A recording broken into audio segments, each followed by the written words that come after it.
O ar em Três Corações, Minas Gerais, naquele ano de 1940, era pesado e doce, carregado do perfume das flores do cerrado e da poeira avermelhada que se levantava sob os passos lentos da vida rural.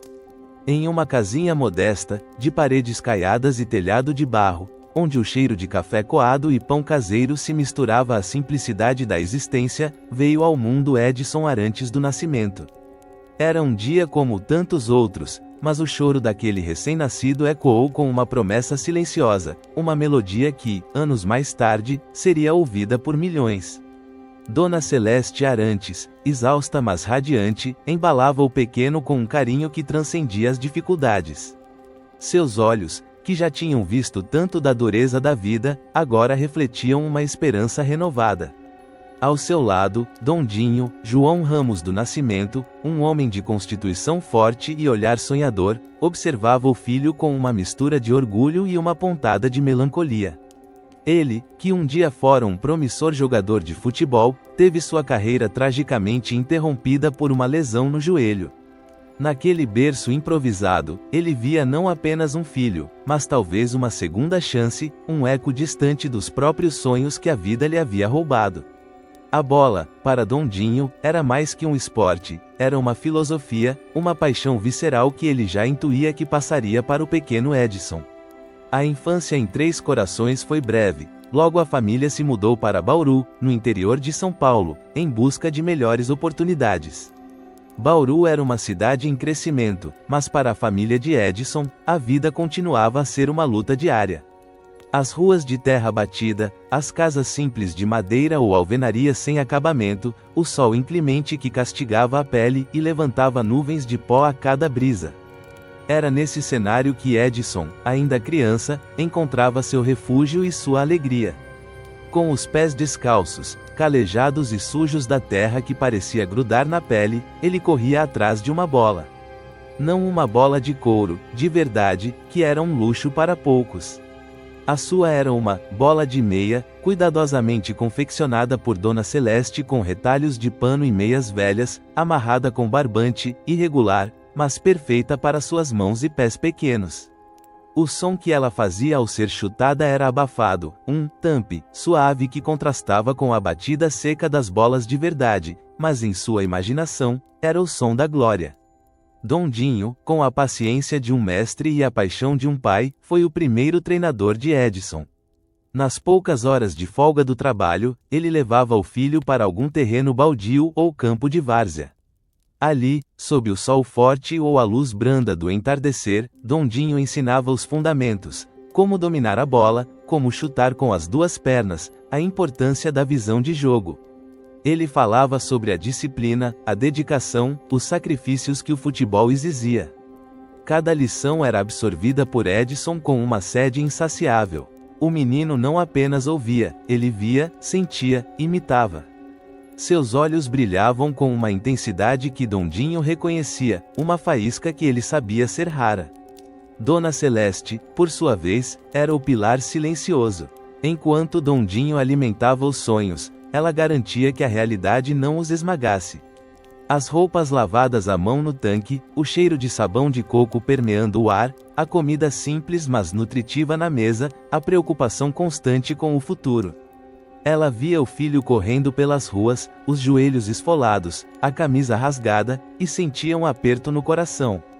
Queria um futuro melhor para ele, um futuro longe da dureza que ela conhecia. Mas quando via a alegria pura no rosto de Edson ao lado da bola, ela sabia que aquele era o caminho dele. A mãe, com seu instinto protetor, apoiava os sonhos do filho, mesmo que isso significasse vê-lo enfrentar um mundo incerto. A escola era uma parte da rotina, mas o campo de várzea era o verdadeiro santuário de Edson. Ali, entre meninos de sua idade e alguns mais velhos, ele lapidava seu talento. Não havia regras rígidas, apenas a paixão pelo jogo. Os dribles improvisados, os passes precisos, os chutes potentes que desafiavam a lógica para um garoto tão jovem. Ele jogava com uma intensidade e alegria contagiantes, um sorriso constante nos lábios, mesmo quando o cansaço apertava. A poeira que se erguia a cada jogada, o cheiro de grama pisoteada e de suor, O grito dos companheiros, o sol que se punha pintando o céu de laranja e roxo, tudo isso era parte da sinfonia de sua infância. Ele não sabia, mas cada chute na bola de meia, cada drible em um terreno irregular, cada tombo e cada gol, estavam forjando o rei que um dia seria. 1956. O tempo havia escoado, e aquele menino de Bauru, agora um adolescente com um corpo mais esguio mas ainda em formação, continuava a encantar nos campos de várzea. A notícia de um garoto prodígio corria boca a boca, sussurros que se transformavam em gritos de admiração. Foi em um desses jogos amadores, em um dia abafado e úmido, que o destino de Edson tomou um rumo decisivo. Valdemar de Brito, um ex-jogador da seleção brasileira, um homem que já havia sentido o gosto da glória e tinha um olhar aguçado para o talento bruto, estava ali, na beira do campo, quase por acaso. Ele observava, com a calma de quem já vira de tudo, os jovens jogadores se esforçando. Mas então, seus olhos pararam em um garoto magro, de movimentos ágeis e uma inteligência incomum com a bola nos pés. Edson. Aquele menino não apenas jogava, ele dançava, orquestrava, antecipava. Seus passes eram precisos, seus dribles desconcertantes, e sua capacidade de finalizar, surpreendente. Valdemar sentiu um arrepio na espinha, uma certeza que poucas vezes havia experimentado. Ali estava algo diferente, algo grandioso. Ele não hesitou, aproximou-se do garoto após o jogo, com a proposta que mudaria sua vida: ir para o Santos Futebol Clube. A viagem de Bauru para Santos foi um passo gigantesco, uma travessia entre dois mundos. Edson, ainda com a inocência e a timidez de seus 15 anos, embarcou em um trem, deixando para trás o calor familiar, os amigos da várzea, a segurança de sua pequena bolha. A locomotiva, com seu apito estridente e o cheiro de carvão, cortava a paisagem paulista, levando-o para o desconhecido. Pela janela, ele via as plantações de café e cana-de-açúcar se transformarem em paisagens mais urbanas, até que, finalmente, o horizonte se abriu para o azul intenso do mar. A brisa salgada, carregada de iodo e promessas, era diferente de tudo que ele conhecia.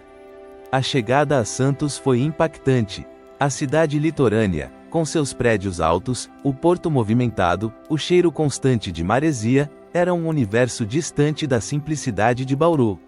O Santos Futebol Clube, um ambiente profissional e desafiador, esperava por ele. O estádio da Vila Belmiro, com suas arquibancadas imponentes e o gramado verde impecável, parecia um templo. Edson sentiu um misto de apreensão e deslumbramento. A timidez inicial colidia com a exigência do alto rendimento que aquele lugar respirava. Os primeiros treinos foram um teste de fogo. Os jogadores mais experientes do elenco, alguns já ídolos, observavam o garoto de Bauru com curiosidade, alguns com ceticismo. O técnico Lula, um homem de poucas palavras mas de olhar atento, avaliava cada movimento. Edson sentia o peso dos olhares, a pressão de provar seu valor.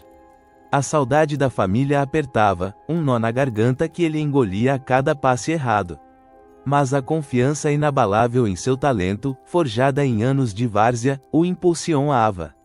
Ele se adaptou rapidamente, superando as expectativas de todos. Sua habilidade era inegável, sua visão de jogo, impressionante. Em poucos dias, os sussurros de ceticismo se transformaram em murmúrios de admiração. Aquele garoto, que mal havia deixado a infância, assinava seu primeiro contrato profissional. As letras miúdas em um papel timbrado, a caneta que ele segurava com a mão um pouco trêmula, o aperto de mão com os dirigentes. Não era apenas um documento, era um marco, o símbolo do início de uma nova era para o jovem Edson e, sem que ele soubesse, para o próprio futebol mundial. Ele estava agora, oficialmente, um jogador do Santos Futebol Clube. 1957.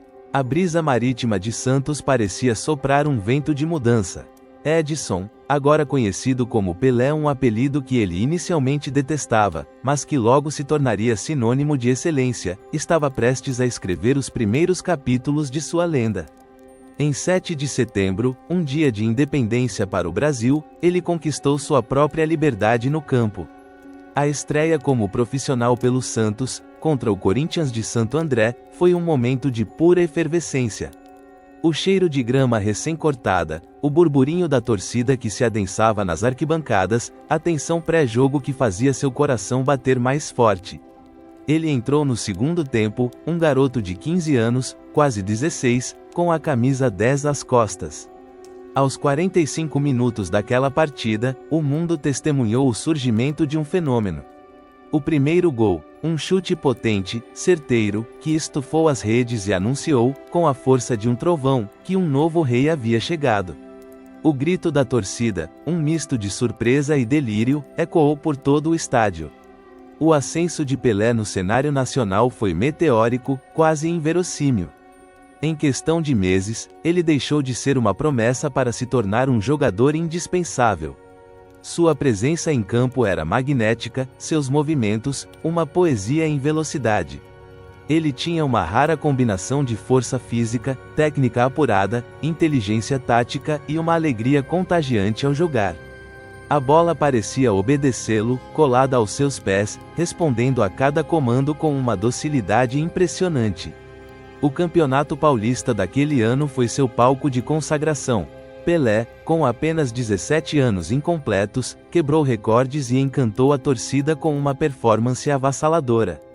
Ele se sagrou artilheiro do campeonato, um feito extraordinário para um jogador tão jovem, superando ídolos consagrados. Cada jogo era um espetáculo à parte, cada gol uma obra de arte. As manchetes dos jornais estampavam seu nome, a imprensa empolvorosa tentava descrever o indescritível. Os torcedores do Santos, e até mesmo os adversários, rendiam-se à sua maestria. A energia eletrizante dos estádios, o som dos aplausos que o acompanhavam a cada toque na bola, eram o combustível para seu brilho ainda mais intenso.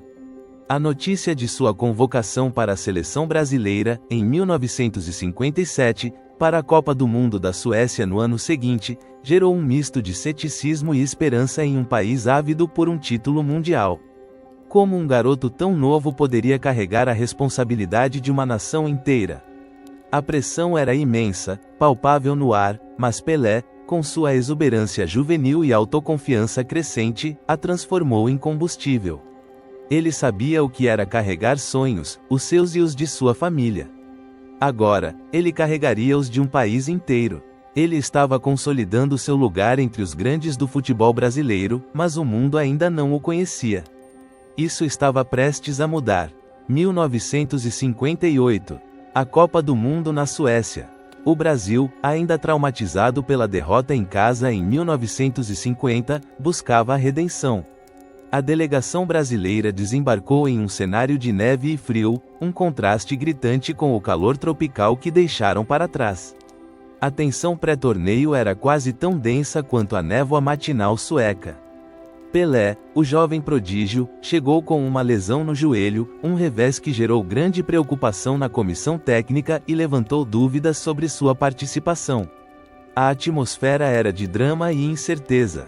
O técnico Vicente Feola, um homem de olhar sereno e convicções firmes, enfrentava um dilema. Escalar o garoto, arriscando sua recuperação e o desempenho da equipe, ou poupá-lo, perdendo um talento que todos já intuíam ser especial? A decisão foi arriscada, mas Feola, com sua intuição de mestre, confiou no potencial de Pelé. Após perder os 2 primeiros jogos, a hora de Pelé chegou. O mundo estava prestes a testemunhar uma explosão de talentos sem precedentes.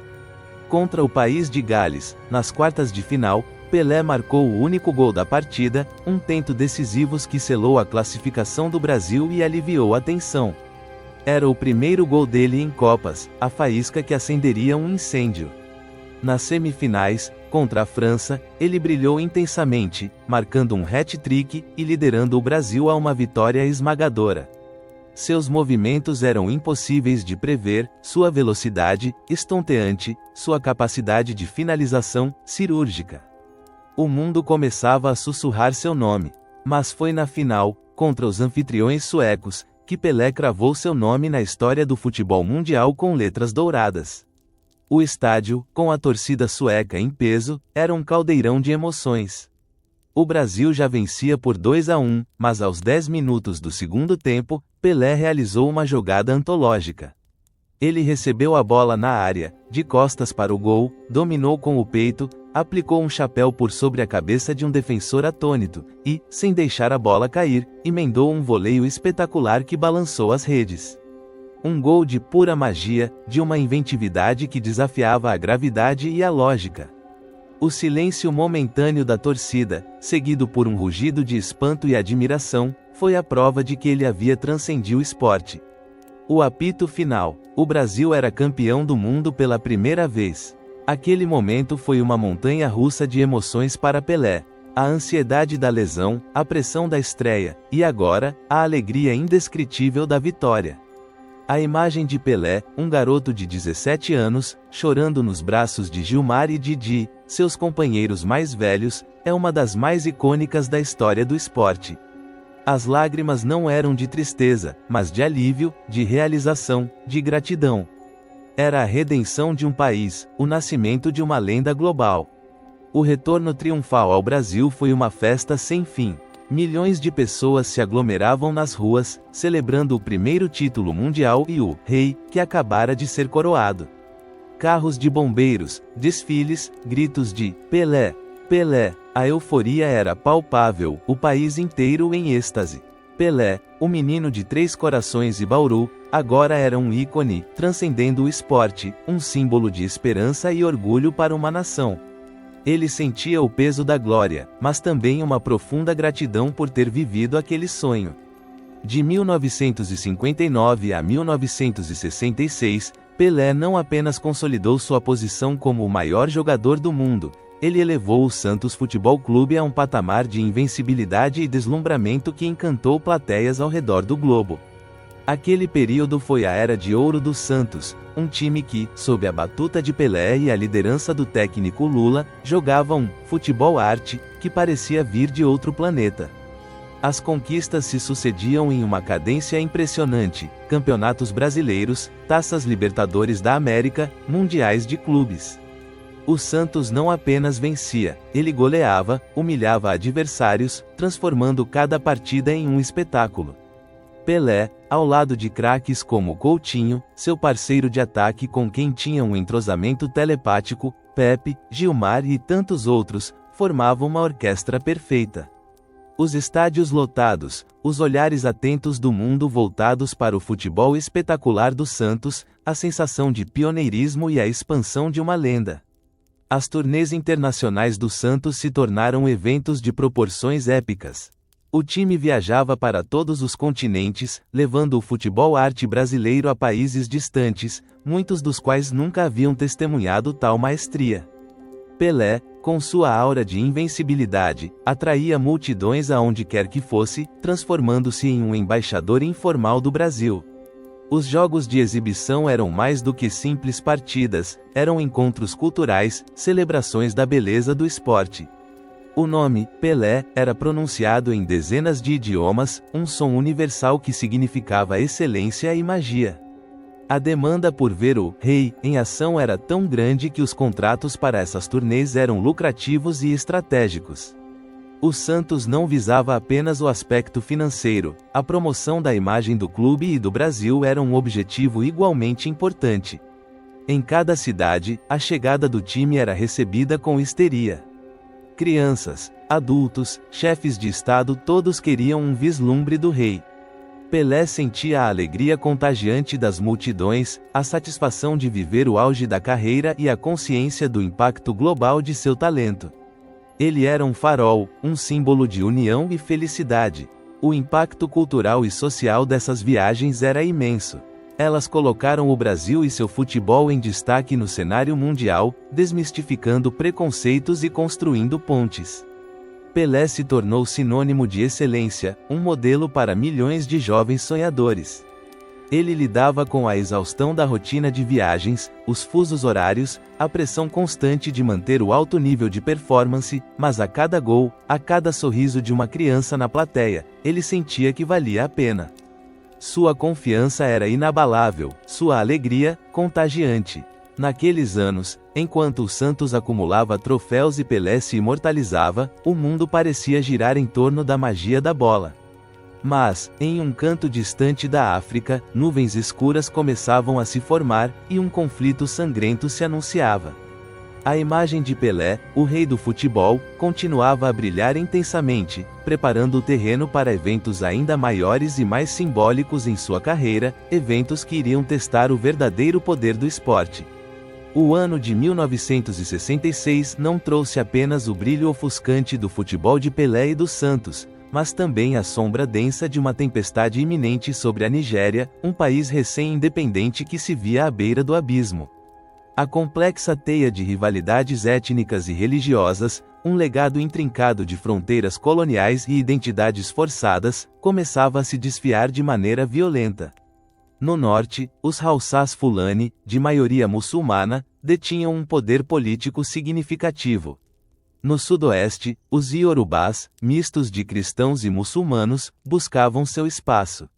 E no sudeste, os Igbos, predominantemente cristãos, sentiam-se cada vez mais marginalizados, apesar de sua notável presença em funções administrativas e comerciais por todo o país. A descoberta de vastas reservas de petróleo na região leste, justamente na terra dos Igbos, adicionou uma camada explosiva a essa mistura já volátil, transformando a riqueza natural em uma maldição potencial. A independência da Nigéria em 1960, celebrada com pompa e promessas, havia sido rapidamente seguida por anos de instabilidade política e desigualdades regionais gritantes. Os primeiros anos de liberdade foram um palco para golpes militares sucessivos, cada um mais brutal que o anterior, que rasgavam o tecido social do país. A atmosfera era de crescente apreensão e desordem, com o tecido social da Nigéria se desintegrando sob a pressão de conflitos étnicos e políticos. Os sussurros de desconfiança se transformaram em gritos de ódio, e a violência, antes contida, explodiu em pogroms étnicos. O ar estava carregado de um cheiro metálico de medo, misturado ao calor úmido do continente. As notícias que chegavam, por vezes distorcidas, por vezes brutais, falavam de massacres. Os Igbos, que viviam e trabalhavam em outras regiões da Nigéria, especialmente no norte, tornaram-se alvos. Suas casas foram incendiadas, suas vidas ceifadas, seus bens roubados. Milhões foram forçados a um êxodo massivo, uma marcha desesperada de volta para sua terra natal no leste, carregando consigo não apenas seus poucos pertences, mas um profundo sentimento de injustiça, perseguição e traição. As estradas poeirentas se enchiam de famílias em fuga, os rostos marcados pela exaustão e pelo terror, os olhos fixos em um futuro incerto. O som constante de crianças chorando, misturado ao oscilar do vento e ao distante latido de cães, compunha a sinfonia da tragédia que se anunciava. A sensação de inevitabilidade pesava sobre todos, como uma nuvem escura que se recusava a se dissipar. A esperança, antes um farol, agora era apenas uma brasa moribunda na escuridão. O ano de 1967 marcou o ponto de não retorno.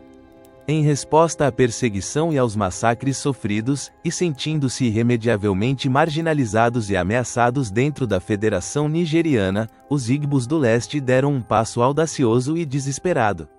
Em 27 de maio, a região leste da Nigéria declarou unilateralmente sua independência, autodenominando-se República de Biafra. O coronel Chukwuemeka Emeka Odumegwu Ojukwu, um líder carismático e determinado, emergiu como a figura central dessa nova nação, a voz de um povo que se recusava a ser silenciado.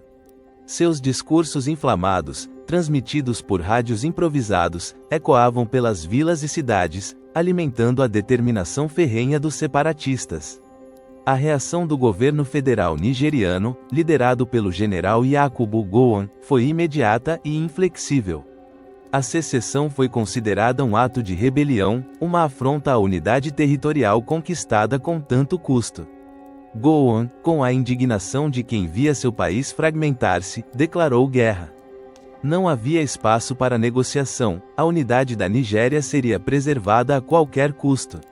O clima era de desafio e beligerância, com ambos os lados convencidos da justiça de sua causa.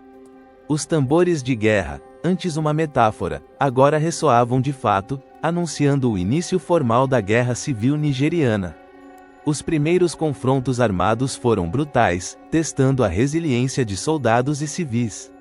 O governo federal impôs um bloqueio naval e aéreo rigoroso a Biafra, buscando estrangular a nascente república e forçá-la à rendição. A mobilização de tropas de ambos os lados foi rápida, com jovens sendo alistados, muitas vezes à força, e enviados para as frentes de batalha. O cheiro de pólvora e suor pairava no ar, misturado ao cheiro acre da terra revolvida. A guerra, que muitos acreditavam que seria breve e decisiva, rapidamente escalou, transformando-se em um conflito prolongado e sangrento, uma ferida aberta que sangraria por anos, consumindo vidas e esperanças. A convicção de lutar por uma causa justa, seja pela independência ou pela unidade nacional, solidificava-se em cada trincheira, cada vila sitiada. Entre 1967 e 1968, a Guerra Civil Nigeriana se intensificou, transformando Biafra em um cenário de desolação e sofrimento indizível. As batalhas sangrentas se multiplicavam, e o número de baixas, tanto militares quanto civis, disparava. O bloqueio nigeriano, implacável e cada vez mais eficaz, cortou as artérias vitais de Biafra, impedindo o acesso a alimentos, medicamentos e suprimentos essenciais. As reservas rapidamente se esgotaram, e a fome, uma inimiga silenciosa e cruel, espalhou-se como um incêndio incontrolável. As imagens que começaram a vazar de Biafra chocaram o mundo. Crianças com barrigas inchadas e membros esqueléticos, olhos grandes e vazios que refletiam a profundidade da miséria. O choro das crianças, um som constante e dilacerante, permeava o silêncio da desesperança que pairava sobre as vilas e campos de refugiados. O cheiro de doença e morte se misturava ao cheiro de terra molhada e de fumaça de incêndios distantes. A paisagem, outrora vibrante, estava devastada pela guerra, pontilhada por ruínas e cemitérios improvisados. A comunidade internacional se viu dividida diante da tragédia. Algumas nações, movidas por razões humanitárias, tentaram apoiar Biafra, enviando ajuda de forma clandestina, desafiando o bloqueio. Outras, priorizando a integridade territorial e a estabilidade regional, mantiveram o apoio ao governo nigeriano. Os esforços de ajuda humanitária eram constantemente dificultados pela guerra, com comboios sendo atacados e suprimentos desviados. No entanto, a visibilidade do sofrimento em Biafra, amplificada pela mídia, começou a gerar uma pressão global por uma solução pacífica, embora essa solução parecesse cada vez mais distante. A população civil lutava pela sobrevivência, os soldados exaustos pela guerra, enquanto a liderança de Biafra mantinha uma esperança tênue de reconhecimento internacional, uma esperança que se desvanecia a cada dia. Enquanto a guerra assolava a Nigéria, a milhares de quilômetros dali, o Santos Futebol Clube continuava sua saga de sucesso global, em uma bolha de glamour e triunfo que parecia intocável. O ano de 1968 foi mais um capítulo dourado na história do clube. As turnês se multiplicavam, levando o time a diversos continentes, consolidando sua reputação como o maior time do mundo. Pelé, com sua aura de invencibilidade, era uma força da natureza, um imã humano que atraía multidões aonde quer que fosse. Os estádios, de Buenos Aires a Roma, de Tóquio a Nova York, estavam sempre lotados, com ingressos esgotados semanas antes. O Santos não era apenas um time de futebol, era um fenômeno cultural, um embaixador informal do Brasil, levando a alegria e a magia do futebol arte a todos os cantos do planeta. Os jogos de exibição se tornavam eventos de proporções épicas, muitas vezes superando a popularidade e o fervor de partidas oficiais de campeonatos locais. O brilho dos holofotes, o rugido das torcidas em êxtase, o cheiro de grama fresca e o som da bola sendo chutada com maestria, tudo isso criava uma energia vibrante que contrastava fortemente com a escuridão da guerra em outras partes do mundo. Os contratos para essas turnês eram não apenas lucrativos, garantindo a sustentabilidade financeira do clube e a remuneração de seus craques, mas também estratégicos, visando a promoção da imagem do Santos e de seus patrocinadores em escala global. Pelé e seus companheiros viviam em uma espécie de realidade paralela, onde o maior conflito era a próxima partida, o próximo adversário a ser superado.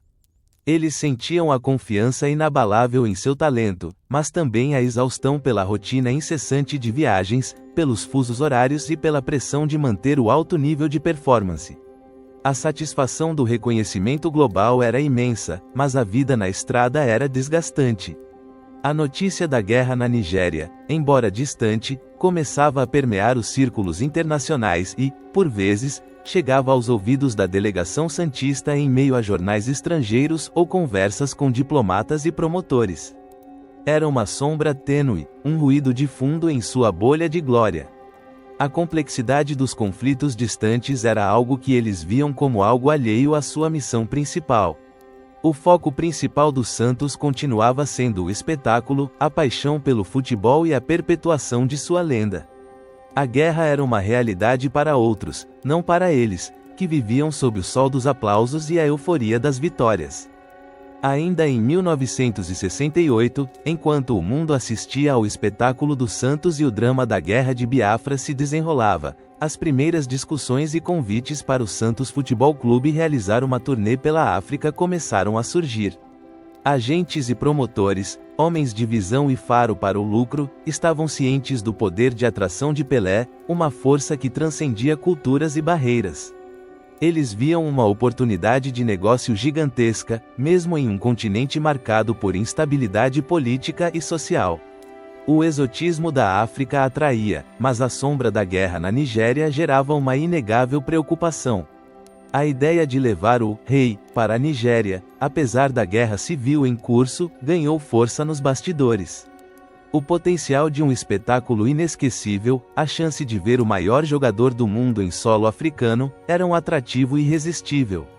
A complexidade logística e de segurança era enorme, um quebra-cabeça de rotas aéreas, alojamentos e proteção pessoal em um país fragmentado. No entanto, a promessa de cachês altíssimos, cifras que faziam os olhos dos dirigentes brilharem, era um fator motivador poderoso. O som do papel moeda sendo contado, mesmo que apenas em pensamento, era uma melodia sedutora. O governo nigeriano, sob a liderança do general Yakubu Gowon, estava ciente do potencial de Pelé para elevar o moral da nação, para injetar um senso de normalidade e talvez até desviar a atenção do conflito sangrento que consumia o país. A presença do rei poderia ser uma poderosa ferramenta de propaganda, um símbolo de que a vida continuava, de que a unidade da Nigéria prevaleceria. Eles manifestaram interesse, vendo na visita uma oportunidade única. O Santos, sempre aberto a novas turnês e a explorar novos mercados, especialmente aqueles com potencial financeiro, começou a avaliar a proposta com uma mistura de curiosidade e pragmatismo. Havia a excitação de levar seu futebol a um novo público, mas também a necessidade de ponderar os riscos.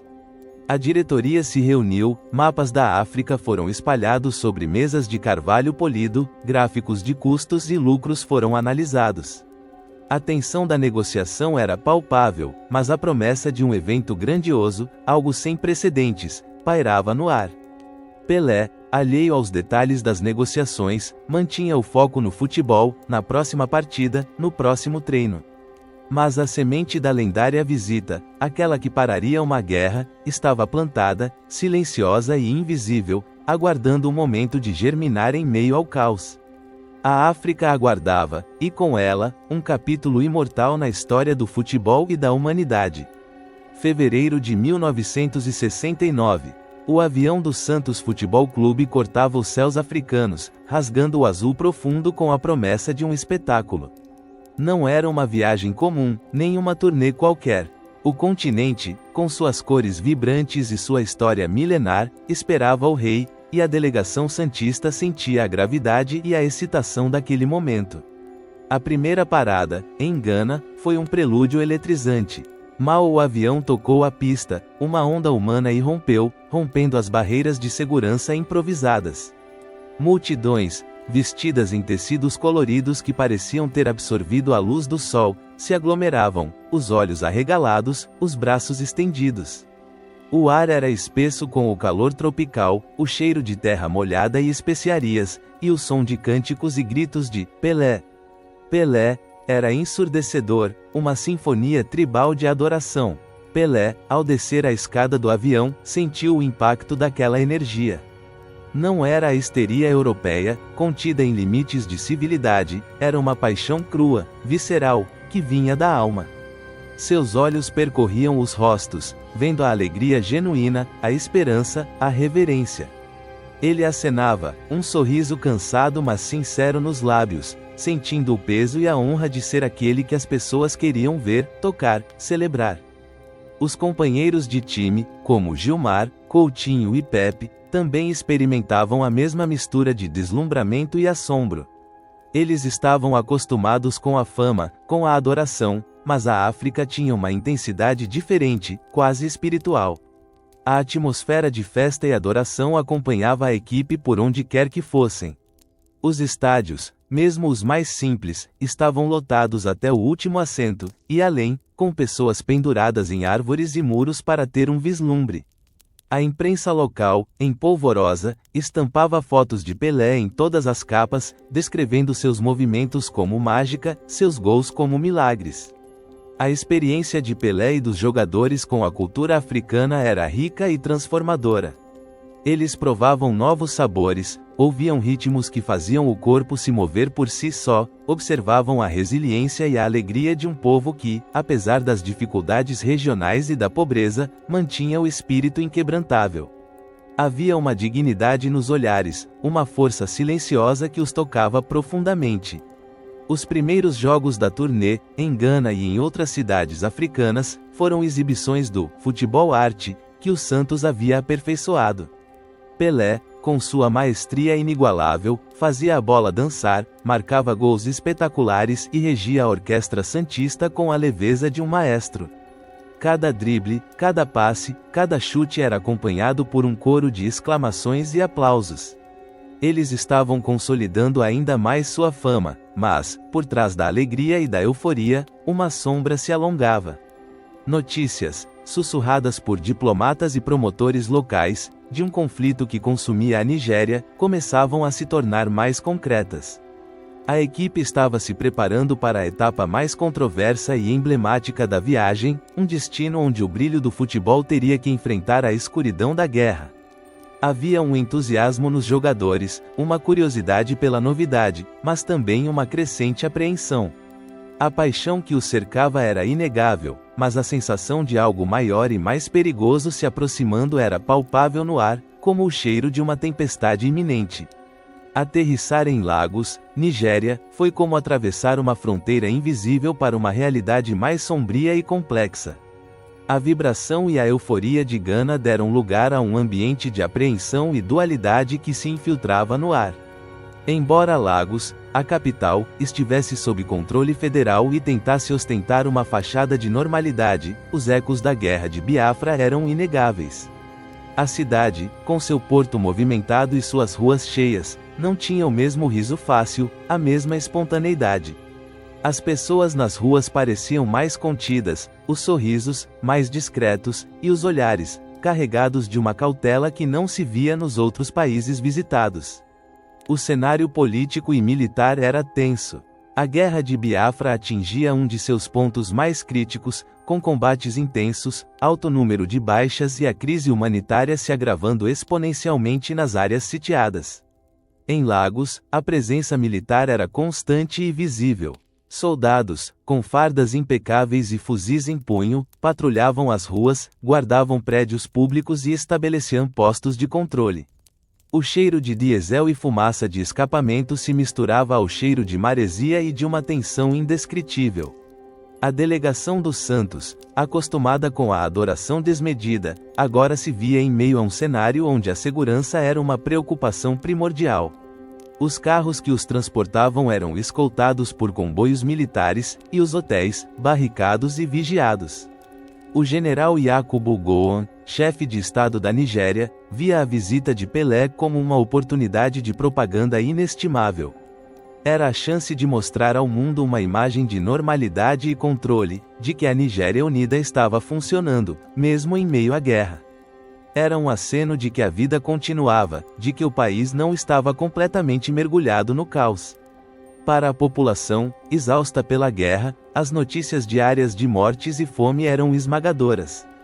A chegada de Pelé e dos Santos era uma tábua de salvação, uma promessa de alívio, uma distração bem-vinda, um vislumbre de alegria em um cotidiano de privações. Eles buscavam qualquer forma de esquecer, mesmo que por um breve momento, a dureza da realidade. Pelé, em seu quarto de hotel, sentia o peso daquela atmosfera. As janelas, que em outros lugares se abriam para paisagens paradisíacas, ali pareciam selar uma bolha de segurança, mas também de isolamento. Ele ouvia os sussurros da comissão técnica sobre os riscos, as discussões sobre a logística de segurança.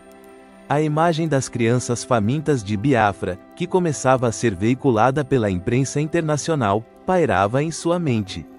Ele, o embaixador da alegria, da beleza do jogo, estava agora em um lugar onde a beleza era escassa e a alegria, um luxo. Havia um misto de fascínio e desconforto pela realidade do conflito. Os jogadores, em suas conversas nos vestiários e nos poucos momentos de folga, refletiam sobre a estranheza da situação. Estavam acostumados a ser o centro das atenções pelo futebol, não por estarem em uma zona de guerra. A cautela e a vigilância eram constantes, mas a excitação pela chegada do ídolo, a esperança que ele representava, era um contraponto poderoso à fadiga da guerra, um fio de luz em meio à escuridão. 4 de fevereiro de 1969. Um dia que se gravaria para sempre na história, não apenas do futebol, mas da humanidade. A tensão em Lagos era palpável, mas uma outra notícia, quase inacreditável, começava a se espalhar como um sussurro, depois como um grito de esperança, um cessar-fogo. As complexas e delicadas negociações para uma trégua temporária entre as forças federais nigerianas, sob o comando do general Yakubu Gowon, e os rebeldes de Biafra, liderados pelo coronel Chukwuemeka Emeka Odumegwu Ojukwu, haviam chegado a um acordo.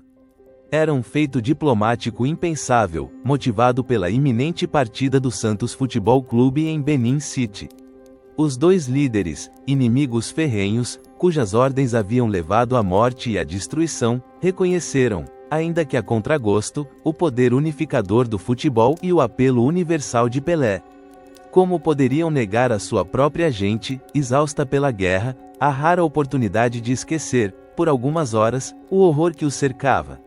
A decisão foi tomada, os combates seriam suspensos por algumas horas, permitindo que a população, de ambos os lados da linha de frente, pudesse assistir ao jogo do Rei. A notícia do cessar-fogo chegou aos civis e aos soldados com uma mistura de surpresa e alívio. Nos postos de controle, as armas foram baixadas, os olhares desconfiados deram lugar a uma curiosidade quase infantil. O silêncio momentâneo das armas era surreal, um bálsamo para os ouvidos acostumados ao som constante de tiros e explosões. Em vilas e cidades, as pessoas saíam de suas casas, os rostos marcados pela privação, mas com um brilho de esperança nos olhos. A logística para garantir que a notícia chegasse a todas as frentes de batalha, em meio ao caos do conflito, foi um feito notável. Mensageiros foram enviados, rádios improvisados transmitiram a ordem, e, por um breve período, a barbárie da guerra cedeu lugar à promessa de um espetáculo. Os soldados, de ambos os lados, sentiam a estranheza da situação. Inimigos minutos antes, agora se viam compartilhando o mesmo espaço, a mesma expectativa. Era uma pausa, uma suspensão da insanidade. Os líderes, Gowon e Ojukwu, sentiram o peso da decisão e a efemeridade daquela paz. Sabiam que era um respiro, não uma solução, mas a imagem de seus povos, unidos por um jogo, era poderosa demais para ser ignorada. Para Pelé e os Santos, a notícia trouxe um novo nível de responsabilidade. Eles não eram apenas atletas, eram, por um dia, mensageiros de uma trégua, símbolos de uma humanidade que se recusava a morrer completamente.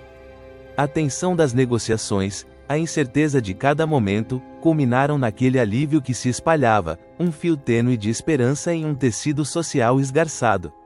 O dia do jogo em Benin City amanheceu com um ar de expectativa e uma atmosfera quase festiva, desafiando a memória recente de combates intensos que haviam assolado a cidade. A poeira das ruas, ainda marcada pelos rastros de veículos militares, parecia agora ser levantada por pés apressados de gente que corria para o estádio. Multidões de nigerianos, de todas as etnias, de ambos os lados do conflito, convergiam para o local, como um rio humano que ignorava as barreiras invisíveis da guerra. Homens, mulheres e crianças, alguns carregando suas poucas posses, outros simplesmente com a esperança nos olhos, misturavam-se em uma procissão silenciosa, mas carregada de emoção. A segurança ao redor do estádio era reforçada, com soldados federais e, surpreendentemente, até mesmo alguns rebeldes de Biafra, mantendo uma vigilância discreta, mas a atmosfera era de uma paz quase milagrosa. Por algumas horas, as armas foram silenciadas, e os olhares de desconfiança deram lugar a uma curiosidade compartilhada, a um sorriso tênue que surgia em rostos fatigados. Civis e, de forma ainda mais extraordinária, soldados das facções opostas, compartilhavam o mesmo espaço nas arquibancadas, ombro a ombro, unidos pela promessa de ver o rei.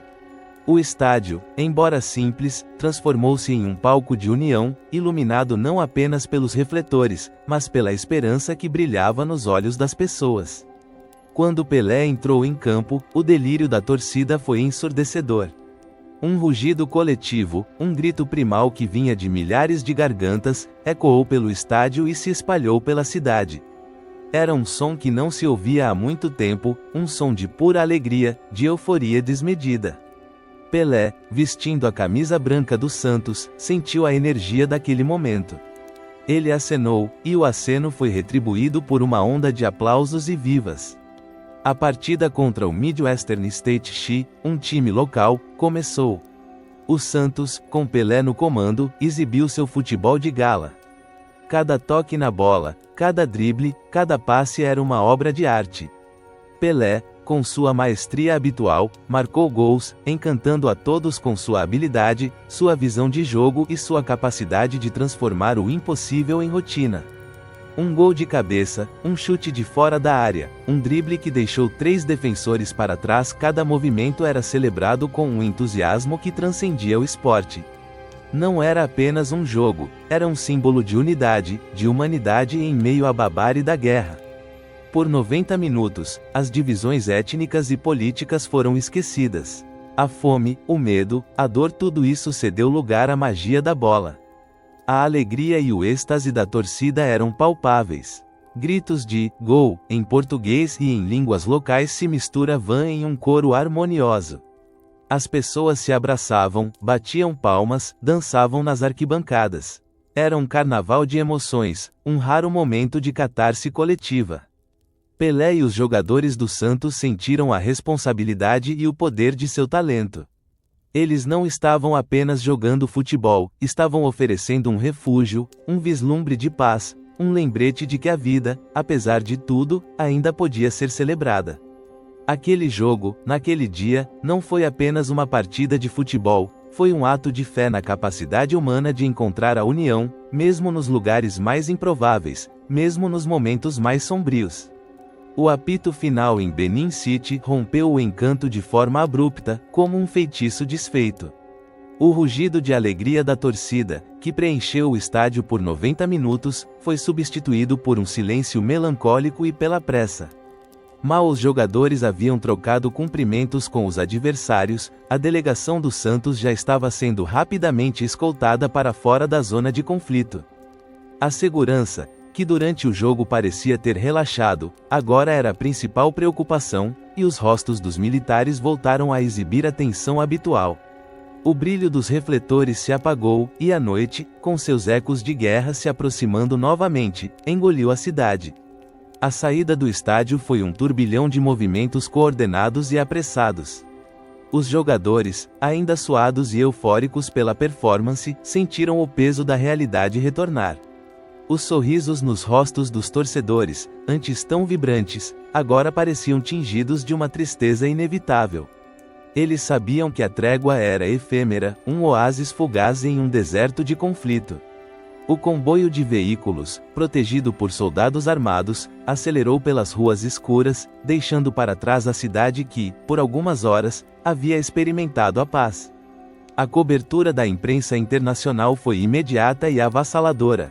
Repórteres e fotógrafos, que haviam acompanhado a delegação, correram para transmitir a história extraordinária. As manchetes de jornais ao redor do mundo estampavam o cessar-fogo de Pelé como um evento sem precedentes, um testemunho do poder do esporte. As reportagens sobre o jogo e a trégua se espalharam rapidamente, gerando uma onda de admiração e debate sobre o papel do futebol na diplomacia e na humanidade. Era uma narrativa poderosa, a de que um jogo, um homem, podia silenciar as armas, mesmo que por um breve e precioso momento. No entanto, a paz era, de fato, breve. Pouco depois da partida e da partida apressada do Santos, os combates foram retomados. O silêncio que havia preenchido o ar foi quebrado novamente pelo som de tiros e explosões. A guerra de Biafra continuou sua trajetória sangrenta, cobrando mais vidas e aprofundando o sofrimento. A esperança que havia florescido por 90 minutos murchou rapidamente, dando lugar à desesperança familiar. Para a delegação dos Santos, a experiência foi um misto de reflexão e alívio. Alívio por estarem em segurança, por terem cumprido sua parte, mas também uma tristeza profunda pela retomada do conflito. Pelé, em particular, sentiu o peso daquele breve milagre. Ele havia visto com os próprios olhos o poder de união do futebol, mas também a fragilidade da paz em face da violência. O evento, embora efêmero, deixou uma marca indelével na história, tornando-se um símbolo da capacidade do esporte de transcender barreiras, de iluminar, mesmo que por um instante, os cantos mais escuros da existência humana. A memória daquele dia, daquele jogo, daquele silêncio forçado pelas armas, seria recontada por gerações, um lembrete da humanidade que Pelé, o rei, havia despertado. O avião que transportava a delegação do Santos Futebol Clube, um pássaro prateado rasgando o céu africano, deixou para trás a Nigéria com uma mistura complexa de alívio e uma melancolia profunda. A saída de Benin City havia sido apressada, quase um exílio, com a escolta militar agindo com uma urgência que não deixava margem para despedidas ou reflexões prolongadas. O brilho ofuscante dos refletores do estádio, que por 90 minutos havia iluminado um raro momento de paz, já se misturava à escuridão da noite e à sombra iminente da guerra que voltava a engolir a cidade. No interior do avião, o silêncio era pesado, diferente do burburinho habitual de uma equipe vitoriosa em turnê. Não havia a euforia das vitórias, os gracejos e as risadas costumeiras.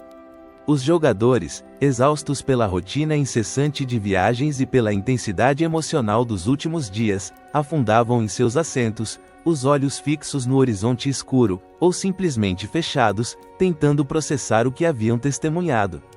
O cheiro de querosene e do ar-condicionado da cabine parecia contrastar brutalmente com o cheiro de terra, suor e pólvora que ainda parecia impregnado em suas memórias. Pelé, sentado junto à janela, observava as luzes da costa africana se afastarem, diminuindo até se tornarem meros pontos cintilantes na imensidão da noite. Ele sentia um alívio genuíno por estar em segurança, por ter cumprido o compromisso e por saber que seus companheiros estavam sãos e salvos. Mas, junto a esse alívio, vinha um peso, uma reflexão que ia muito além do futebol. A imagem dos rostos dos nigerianos no estádio, a alegria pura, quase infantil, que havia irrompido em meio à desolação, era uma visão que ele sabia que nunca o abandonaria. Aqueles olhos, que por um breve período haviam esquecido a fome e o medo, agora voltariam a enfrentar a dura realidade da guerra. O som do apito final, que para ele significava o fim de um jogo, para eles significava o retorno ao inferno. Ao seu lado, Gilmar, o goleiro imponente, parecia igualmente absorto em pensamentos. Seus olhos, que haviam visto tanta glória e defendido tantas bolas impossíveis, agora pareciam carregar um brilho de tristeza. Nunca imaginei que uma partida de futebol pudesse significar tanto, rei, ele murmurou, a voz rouca, sem desviar o olhar do vazio. Parar uma guerra é algo que a gente não conta nem para os netos, porque não vão acreditar. Coutinho, o parceiro de ataque, sempre mais extrovertido, estava incomumente quieto, apenas remexendo em sua poltrona. Ele pensava nos dribles que dera, nos passes que trocara com Pelé, na perfeição de seu entrosamento. Mas, agora, a beleza do jogo parecia pequena diante da beleza da trégua. Parecia um sonho, não é, Pelé? Ver aqueles soldados, de lados diferentes, sentados juntos. Por um instante, éramos todos apenas nigerianos e brasileiros, apenas amantes do futebol. Pepe, o canhão da vila, resumiu o sentimento de muitos. A gente joga para ganhar, para dar alegria, mas lá a gente jogou para dar esperança. E isso é muito mais do que qualquer taça. Suas palavras, simples e diretas, ecoavam a consciência coletiva de que haviam participado de algo que transcendeu o esporte, mesmo que por um breve e fugaz momento. As histórias do jogo e da trégua seriam recontadas nos vestiários, nos voos de volta, nas rodas de conversa, consolidando a lenda que acabara de nascer. Cada detalhe, cada emoção, seria revivido, engrandecido, transformado em um testemunho do poder do futebol. O retorno ao Brasil foi um bálsamo. O calor familiar, o cheiro de casa, a familiaridade da rotina. Mas, para Pelé e seus companheiros, a perspectiva havia sido alterada para sempre. Os campeonatos brasileiros, a pressão dos jogos, as expectativas da torcida, tudo parecia agora ter uma dimensão diferente, mais profunda. Eles haviam visto o lado mais sombrio da humanidade, mas também a sua capacidade de encontrar um elo comum através da paixão.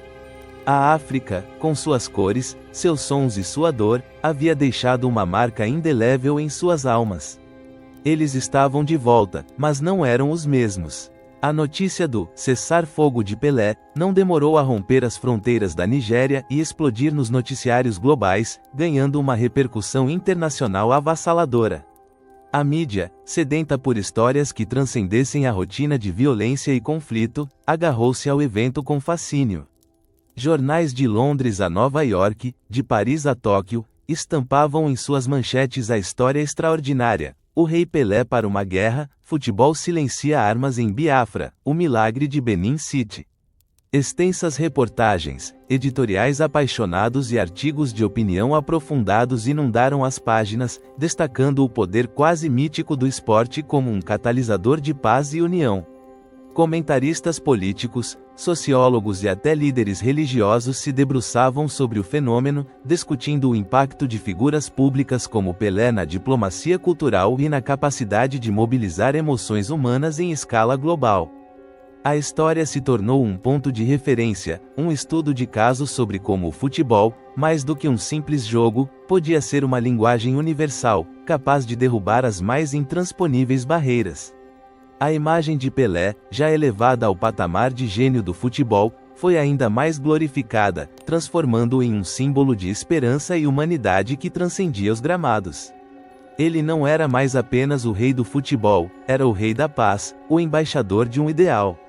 As reportagens descreviam com detalhes a cena surreal, soldados inimigos baixando suas armas, civis de facções opostas compartilhando o mesmo espaço, todos unidos pela magia de uma bola e de um homem. A luz dos holofotes se voltou para o lado humano do esporte, para sua capacidade de inspirar e emocionar, mesmo nas circunstâncias mais adversas. Para Pelé, ler essas reportagens, ver seu nome associado a um evento de tamanha magnitude, era uma experiência surreal. Ele sentia um orgulho imenso, mas também uma surpresa pela dimensão que o acontecimento havia tomado. Em seu íntimo, ele sabia que a trégua havia sido efêmera, que a guerra havia retornado com sua brutalidade. O milagre de Benin City, como muitos o chamavam, não havia extinguido o ódio, mas havia provado que ele podia ser suspenso, mesmo que por um sopro. A efemeridade da paz, e o rápido retorno da guerra, eram um lembrete doloroso da complexidade dos conflitos humanos. No entanto, a persistência da memória do evento, a forma como ele se incrustou na consciência coletiva, era a prova de que algo significativo havia acontecido. O Santos, o time que levara o rei a terras tão distantes, também viu sua imagem se transformar. De meros entertainers, eles passaram a ser vistos como agentes de um momento único na história, um grupo de atletas que, inadvertidamente, havia escrito um capítulo de diplomacia popular. Aquele eco global de admiração e debate, com a história se tornando um mito moderno, solidificou a crença de que o futebol não era apenas um espetáculo, mas uma força, um veículo para algo maior. E Pelé, o epicentro de tudo, sentia o peso de uma nova responsabilidade, a de carregar não apenas o brilho da glória esportiva, mas também a chama tênue da esperança humana. O ano de 1970 chegou, e com ele, a Copa do Mundo no México, um palco de glória que Pelé já conhecia, mas que agora seria testemunha de sua consagração definitiva. O brilho solar do México, o calor intenso e a altitude, eram um desafio, mas a atmosfera era de uma efervescência futebolística incomparável. Para o Brasil, ainda sob o jugo de uma ditadura militar que usava o futebol como ferramenta de propaganda e válvula de escape para o povo, a pressão por um tricampeonato era imensa, quase esmagadora. Pelé, aos 29 anos, chegava ao torneio em sua plenitude física e técnica. A experiência da Nigéria, embora distante no tempo e no espaço, havia adicionado uma camada de maturidade e profundidade à sua persona.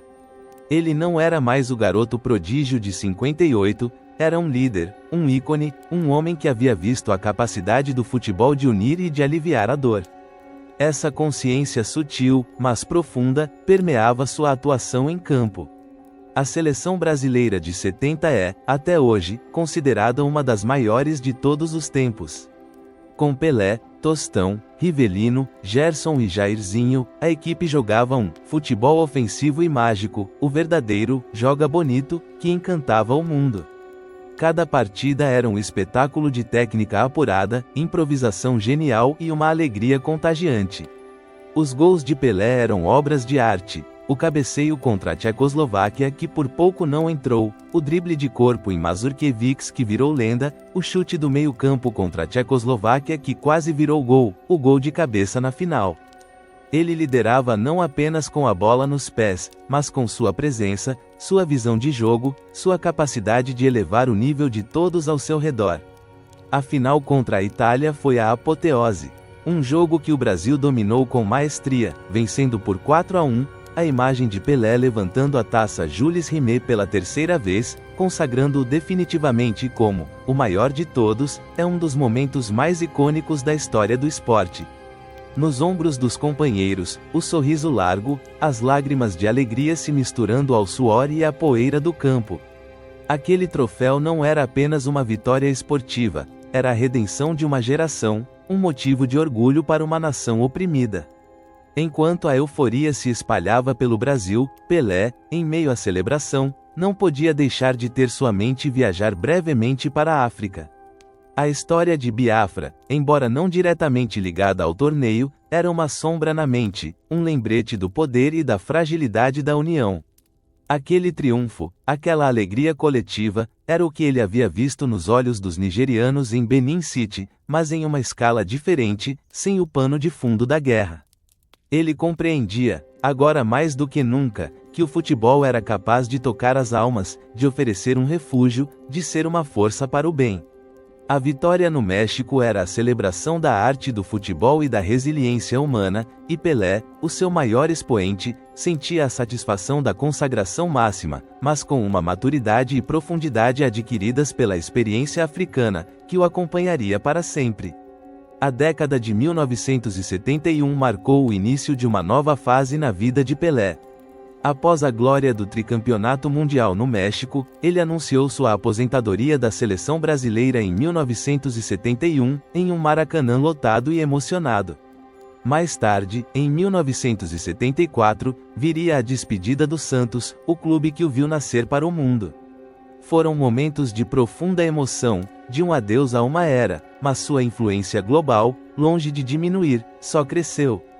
Ele não se recolheu, ao contrário, expandiu sua atuação para além dos gramados, tornando-se um embaixador da ONU para a paz e o meio ambiente. Pelé usou sua fama, sua voz e sua imagem para causas sociais de grande relevância. Ele viajou o mundo, não mais com a bola nos pés, mas com a mensagem de esperança e união.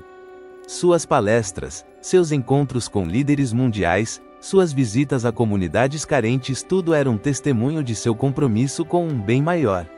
A história do cessar-fogo de Pelé, em Benin City, antes uma anedota extraordinária, tornou-se agora um pilar de sua narrativa humanitária. Ela foi recontada e estudada em escolas e universidades, em cursos de diplomacia, sociologia e história, como um exemplo vivido de diplomacia popular. O evento, que para muitos parecia um acaso, era agora analisado como um caso de sucesso da capacidade do esporte de transcender fronteiras políticas e emocionais. Na Nigéria, mesmo após o fim da guerra em 1970, a memória daquele dia persistia como um raro momento de união e esperança. As cicatrizes do conflito eram profundas, mas a lembrança do jogo dos santos, do silêncio das armas, era um fio de luz que atravessava a escuridão.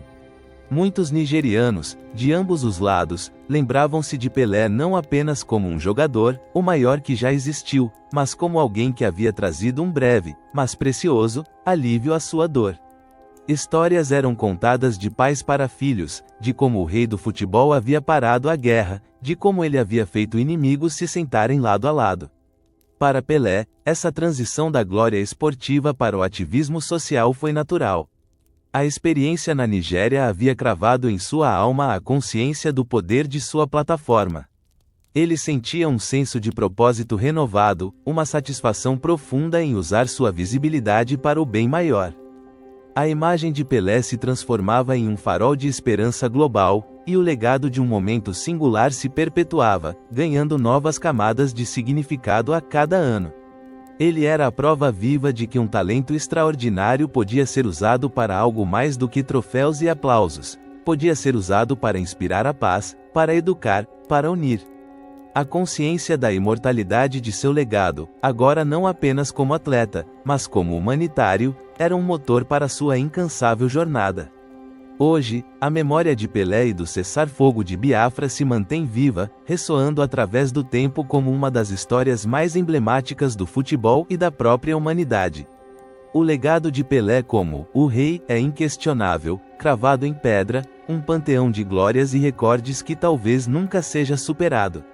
Mas a anedota nigeriana, aquele breve e surreal momento em Benin City, adiciona uma camada de profundidade, de humanidade e de significado que transcende qualquer troféu. Não é apenas uma história de esporte, é um conto de esperança, de união, de como a paixão pode, por um instante, silenciar o ódio. A história é contada e recontada em documentários, livros, artigos e, mais importante, na tradição oral de milhões de pessoas. Em cada repetição, ela inspira novas gerações, servindo como um lembrete vivido de que, mesmo nos momentos mais sombrios da existência humana, quando a guerra parece consumir tudo, a esperança e a união podem florescer. Impulsionadas por algo tão simples e universal quanto um jogo de futebol, elas podem criar um oásis de paz, um momento de comunhão. O silêncio das armas, que Pelé e os Santos provocaram naquele dia de fevereiro de 1969, ecoa através das décadas, afirmando o futebol não apenas como um espetáculo de entretenimento ou uma competição, mas como uma força cultural e social capaz de tocar corações, de transcender barreiras políticas e étnicas, e de, por um instante, silenciar o ódio. É a prova de que o esporte, em sua forma mais pura, pode ser um reflexo do melhor da humanidade. Pelé, o rei, não apenas jogou futebol, ele o elevou a uma arte, a uma filosofia, a um instrumento de paz. E essa, talvez, seja a sua maior e mais duradoura coroa.